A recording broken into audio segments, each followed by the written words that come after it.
Hos Ekstra pleier vi å si gjør det billig, men nå legger vi til 2 bokstaver i slagordet vårt og sier gjør det billigst. Vi har nemlig blitt kåret til Norges billigste lavpriskjede i nettavisens store pristest. Så gjør julehandelen billigst hos Ekstra.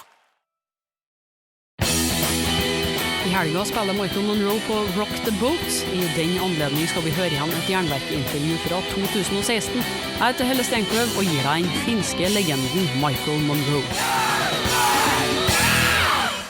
Hei, dette er Agnete fra Indie Recordings. Har du sjekket ut de nye låtene til Ribosym og Diabolical? Ikke det. Vel, dersom du liker gammel Perfect Circle, er Ribosym midt i blinken for deg.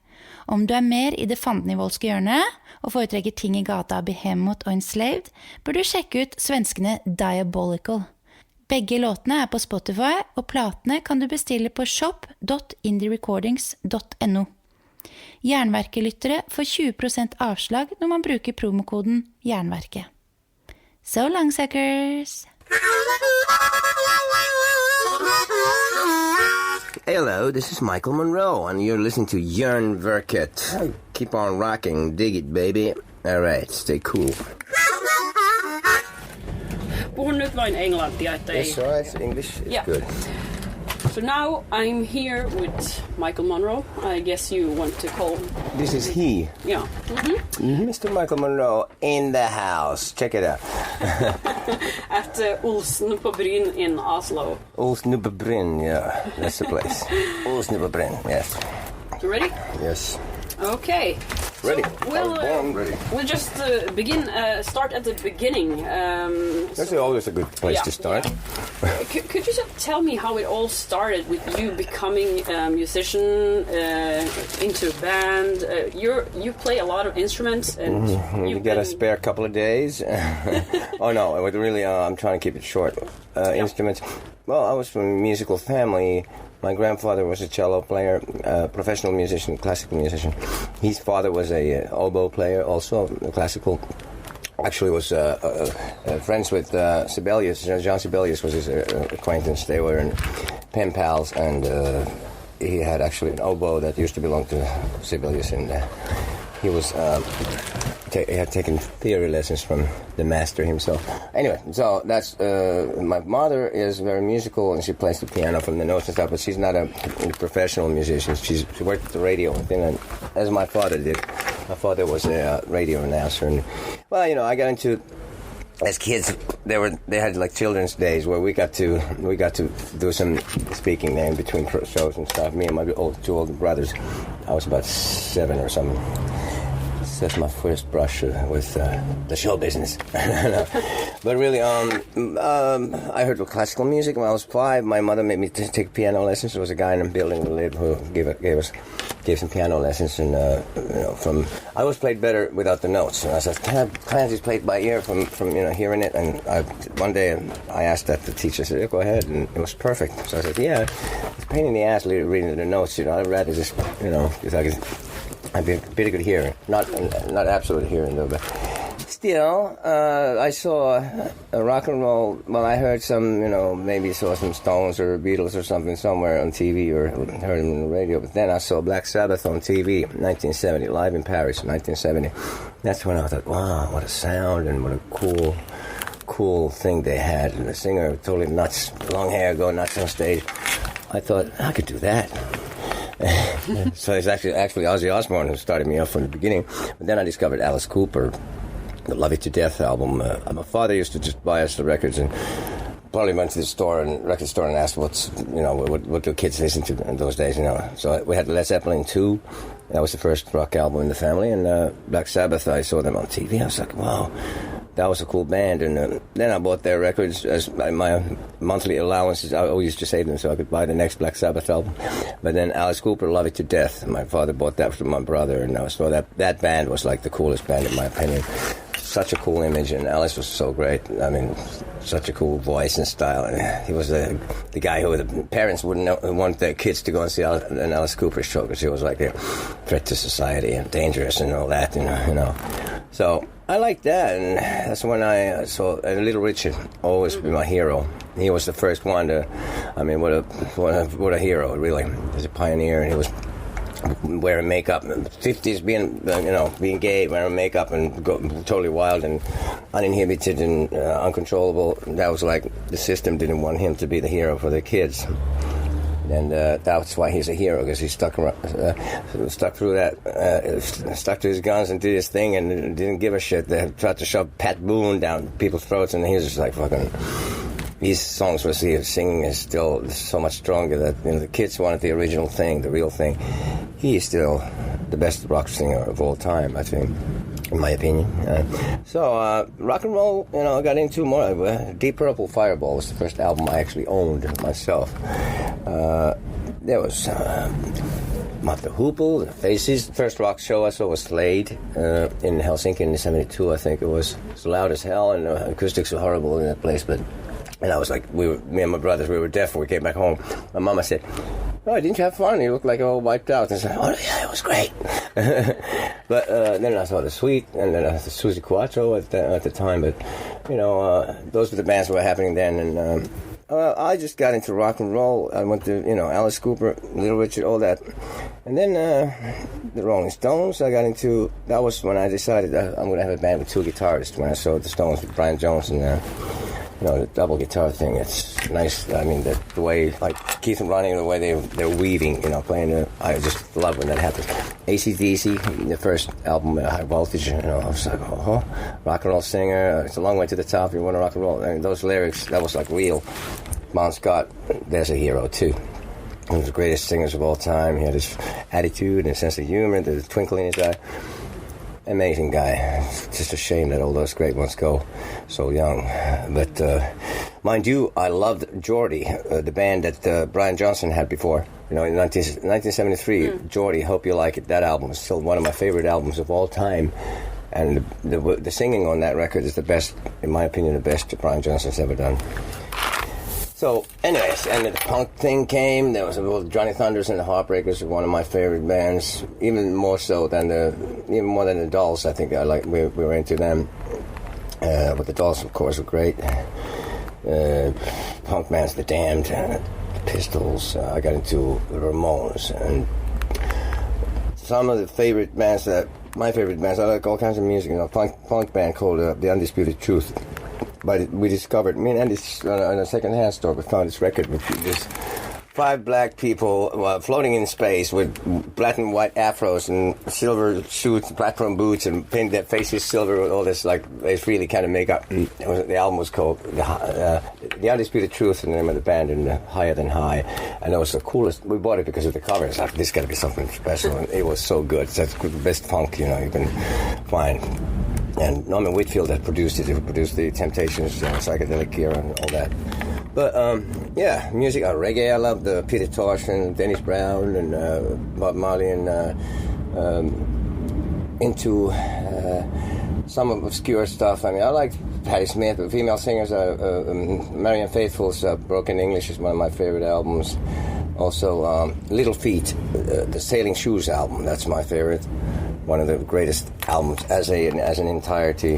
Roxy Music, Avalon. As a whole, it's a great album. But I love their stuff from that era also. And gosh, there's so many. There's so much stuff. I like music so much. There's so many bands to mention. You came to form your own band because of all this. Yeah, Hanoi Rocks was my dream. It's my family kind of. We grew up together with those guys, and Hanoi Rocks was a very special band.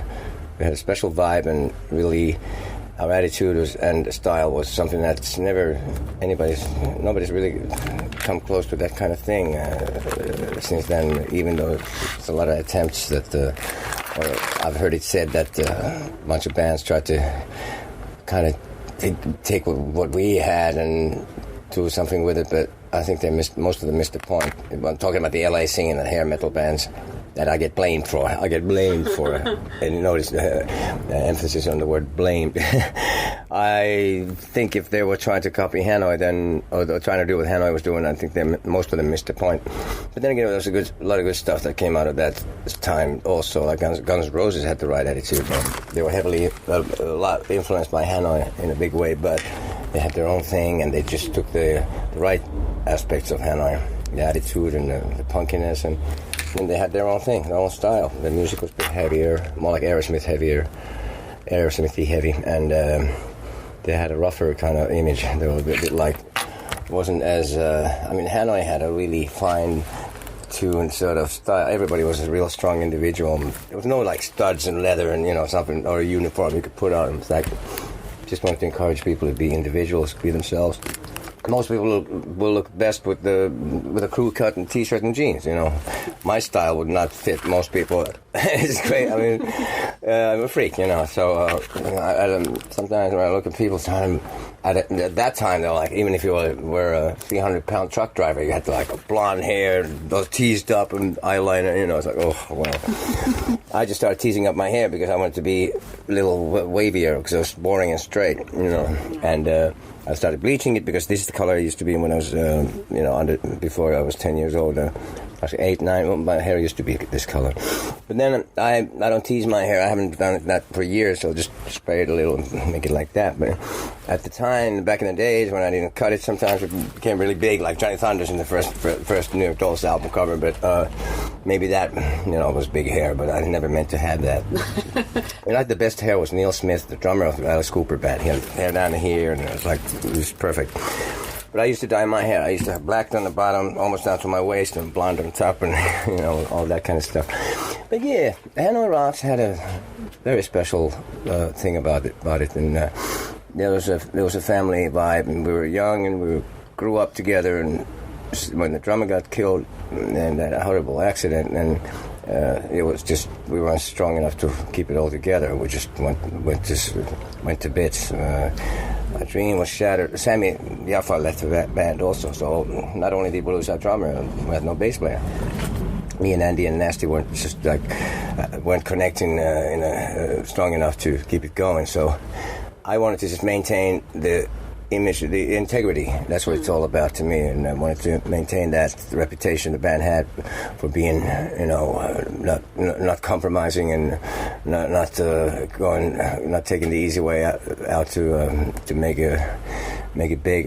We just did our own thing and went the hard way. And I'd rather have the band break up than have it become a parody of itself, or have some people in the band who didn't deserve to be in the band, had the wrong attitude. So I'd rather than have it be put to rest. And so the same thing with my solo career. I started doing writing songs. Actually, I always wanted to write, but then in Hanoi, Andy McCoy always used to say, well, I got a better one here. And I said, okay, well, I just kind of gave up on writing. But then again, I really came onto my own as a songwriter during my solo years, as I started writing lyrics that when I finally decided, okay, I'm going to continue as Michael Monroe, and I have to have something more to say than just some superficial blah blah blah blah. I had to have some kind of content in the song in order for me to sing it convincingly, getting into it. And I like to raise questions, bring up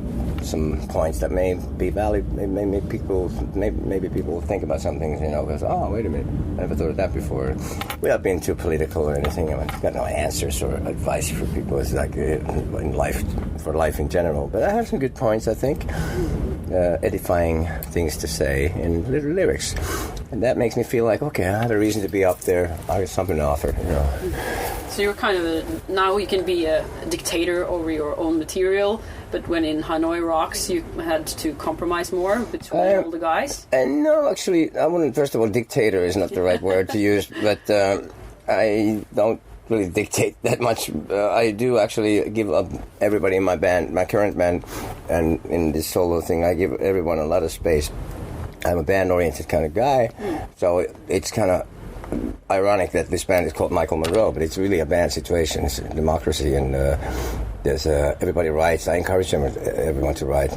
I've done a couple of albums where I played everything except for the drums. I wrote all the songs, and I know what that's going to sound like. So I'd rather collaborate and have more input from other people, and then it's more exciting, and it's better in the end, You have different points of view, and there's some great writers in this band. Steve Conte was especially a fantastic songwriter, and Rich Jones has got a great style of writing, and he's in the band now, and he's after Ginger and Drake, and the rest of the band's just been the same since 2010. So there's a lot of creative energy in the band. So I like that situation better than having to telling everybody what to do. It's boring, and I don't have much of an ego. I can say that for a fact. I'm sure someone's going to, yeah, right. Well, singers do often. Some singers act like jerks. I got to tell you, in the music business, a lot of bands, especially in the 80s, I was almost embarrassed to say I'm a rock singer because they acted like a bunch of phony idiots, posing and being like, oh, we're so wild and wacky, sex, drugs, rock and roll, party hardy, dude. Oh, lucky they could play on the side. Most American rock musicians, so you ask them, why did you stop playing rock and roll? Say, yeah, for chicks. For chicks? To get girls? Oh, wow. So lucky you could play a little bit on the side there. That's incredible. I mean, I could not imagine. And there are all these groupies. I would never be with a groupie in my life, not ever. And I could never imagine being with a complete stranger intimately overnight and then never seeing them again. And maybe some stranger will have my baby. Like, fuck that shit. Excuse my English. Screw that. And so I would not do that ever in my. And I guess I'm an exception to the norm, or if you're a stereotype singer. But you can't. I cannot be stereotyped. Mm-hmm.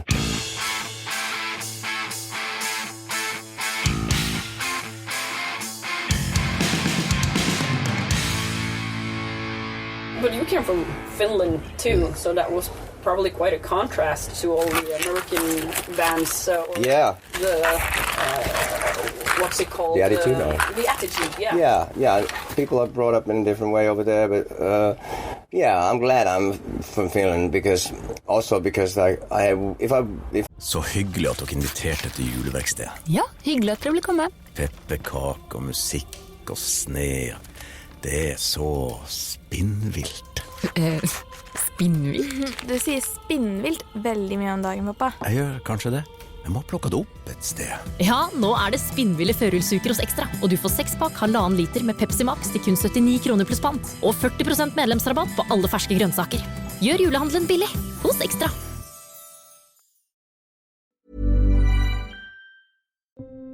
Over 70% av alle nye nettsider laget kun for å svindle oss. Du sikker på at du klarer å gjennomskue alle?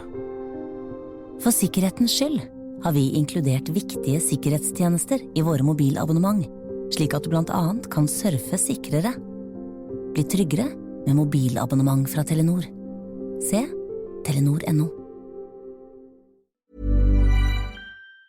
I had been born in London or New York, I would not have seen half the things I've seen during the trip from Finland to the world, And I'm really happy that's the way it's been, and I think it's and with Hanoi Rocks also, it's part of the Finnish.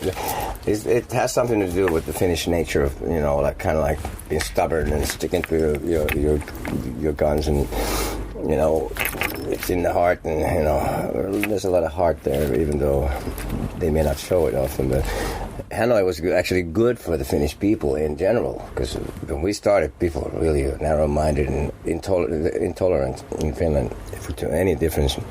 Anybody who looked different, or it was scary almost. People got beat up for having the long hair and stuff. Well, us, we had wearing makeup, and the way we looked, it was like maybe people just went, oh, what's this? They're not hippies. We can't categorize. Hanoi Rocks defied all categories. That's one of the best things about it too. And to me, in rock and roll in general, it's all about integrity and doing your own thing on your own terms. Then, if you get successful after you've done it, for the right reasons, then sure, I will get. I gladly have what comes along with it. Money, fame. Fine, that's okay as long as it's done the right way, on my own terms.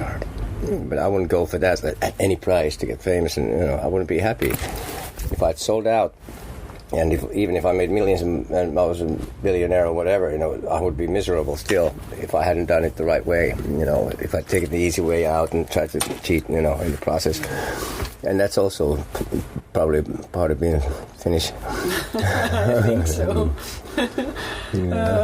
But the Finnish people came really to love you and your band, and you're a superstar there still. Yeah, now maybe more than ever. Actually, yeah. I think it's become such a thing that, I mean, also being part of the Voice of Finland show now for the 5th season, which I really enjoy doing. As long as I enjoy doing it, I keep doing it.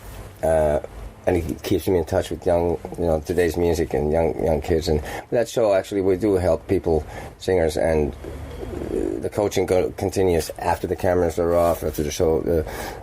We become friends with singers and all of us now, all the coaches now, Tarja Turunen and Red Rama and Olli Lindholm. There's a great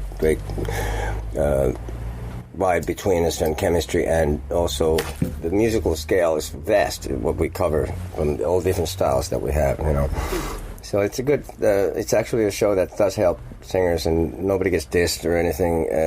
Sort of, other formats like that, to me, were really, it's infuriating when I see them like mock people and say, oh yeah, don't quit your day job. And, nobody should ever tell that. They should never tell anybody that, especially young people, that you're not good enough or anything like that, So that's why I love doing The Voice. At first I turned it down, but then the musical director of the band called me. He's a friend of mine, and he said, Michael, you may want to reconsider it. Let me explain a little bit more about it. And I said, okay, go ahead. And I thought, well, yeah, this will be good, actually. This will actually show, kill him with kindness, with them, basically. And so I like doing that, but there on that show you can only be yourself. So people are seeing that on TV, and they came to like me. Also, I think it has to do with my autobiography. The book came out. I thought either I'm going to completely estrange people and alienate everybody, or people are going to appreciate the fact that I was completely honest about a lot of stuff.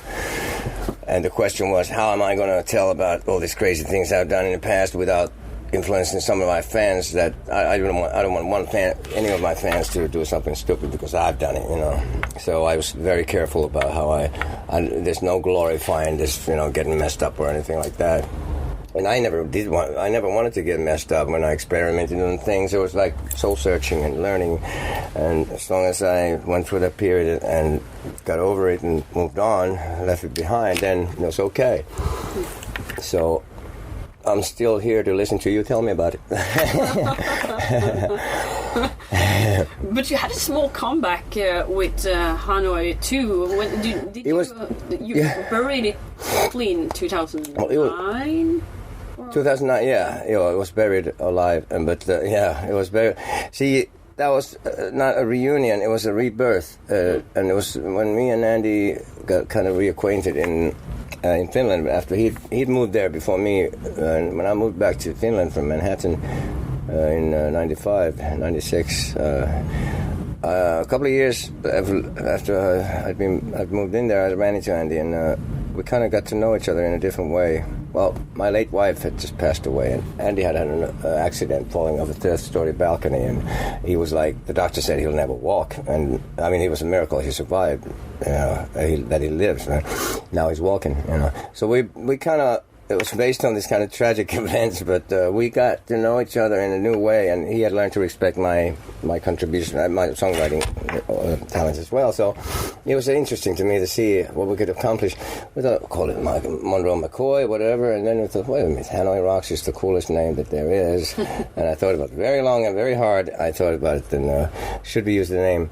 And then I thought, yeah, it was me and Andy came up with the name, and it just would be a shame that we couldn't use it because of this accident and all, and so I thought, yeah, why not? But it was really me and Andy and the rest of the guys more. I mean, the best lineup was with Connie Bloom and AC Christel in the band with Laku, but we kind of, it was fun for a while, and I was prepared to do that for the rest of my life, but then it came to a point after the third album that it wasn't fun anymore, and I wanted to keep it fresh and keep it real, so I called Andy. I said, maybe it's time to put this to bed. He said, yeah, I feel the same. Let's just finish it honorably and with the band's integrity intact, and no fighting or slinging shit in the press or anything like that. It was just, let's do a few farewell tours and, thank you, people. Yes, that's it. And now the band's put to rest, to its permanent rest. with his integrity intact, so I'm good. That's good. That's all good.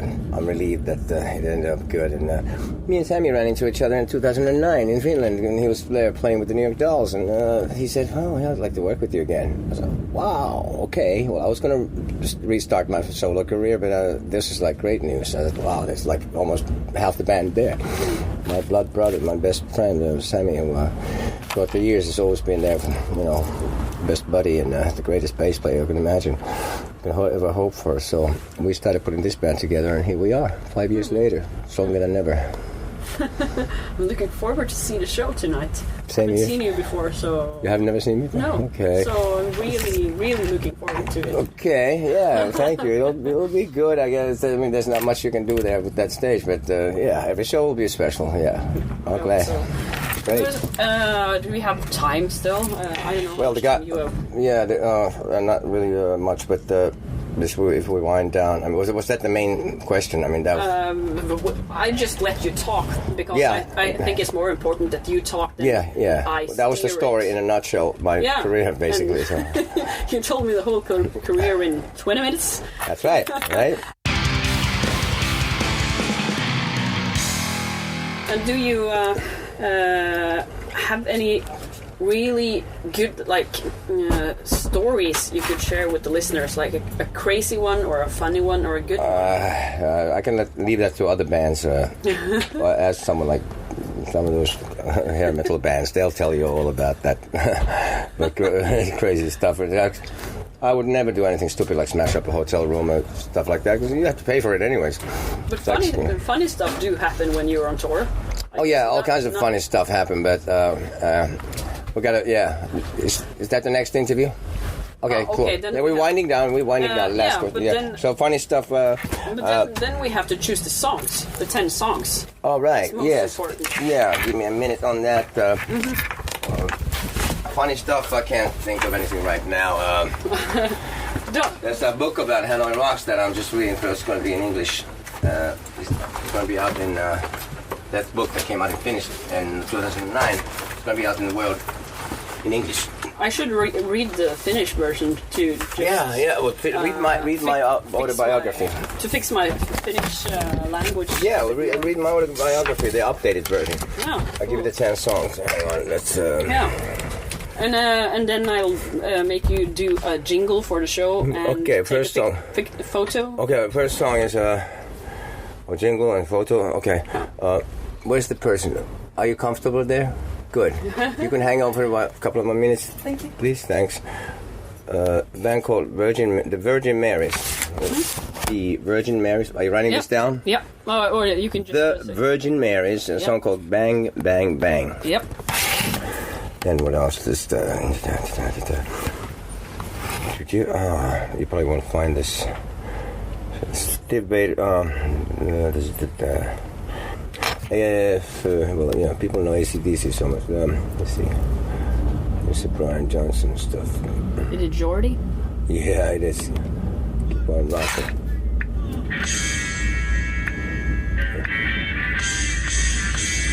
Yeah. Yeah, keep on rocking. With Geordie. Yeah, Geordie. Keep on rocking. Heavy Metal Kids. Gary Holton.